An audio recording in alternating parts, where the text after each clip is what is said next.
Welcome to Convicted by Color, an American injustice crime story.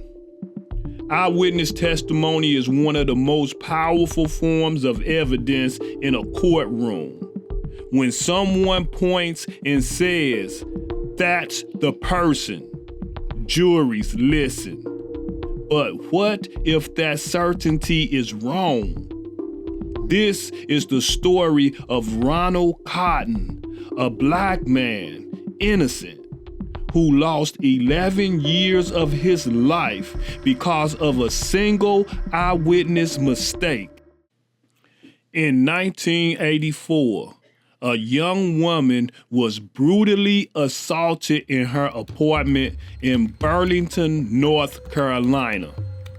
During the attack, she made a conscious decision to study her attacker's face, believing that if she survived, she would be able to identify him. Days later, police showed her a photo lineup.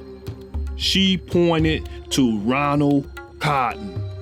She was confident, and that confidence would change 2 lives forever.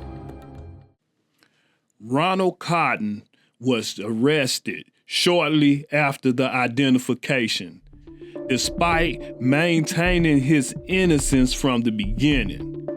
He was charged and brought to trial. In court, the eyewitness took the stand. She looked directly at Ronald Cotton and told the jury she was sure. There was no DNA evidence, no physical proof tying him to the crime, but the jury believed her. Ronald Cotton was convicted and sentenced to life in prison. Years later, experts would identify multiple problems with the case. First, cross-racial identification. Studies show people are significantly more likely to misidentify someone of a different race. Second, lineup bias. Ronald Cotton's photo had been shown to the witness more than once, reinforcing familiarity and not accuracy. Third, memory contamination. Each time the witness repeated her identification, her confidence increased, even though the memory itself was flawed. Memory doesn't work like a video recording, it changes. While in prison, Ronald Cotton learned that another inmate, a man named Bobby Poole, had confessed to committing the crime. Years later, advances in DNA testing made it possible to re-examine the evidence. The results were undeniable.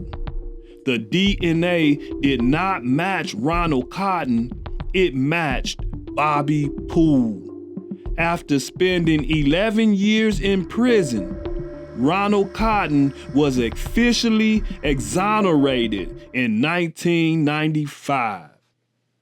In an extraordinary turn, Ronald Cotton later met the woman who had mistakenly identified him. She apologized, and instead of anger, Ronald chose understanding. Together, they became advocates, educating the public about the dangers of eyewitness misidentification. His case is now taught in law schools across the country. According to the Innocence Project, eyewitness misidentification is the leading cause of wrongful convictions in the United States of America.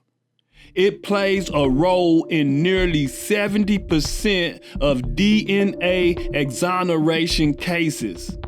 And black men or disproportionately affected. Ronald Cotton lost over a decade of his life, not because of malice, but because of a mistake the system refused to question. How many others are still waiting to be heard? Subscribe for more true stories the justice system got wrong.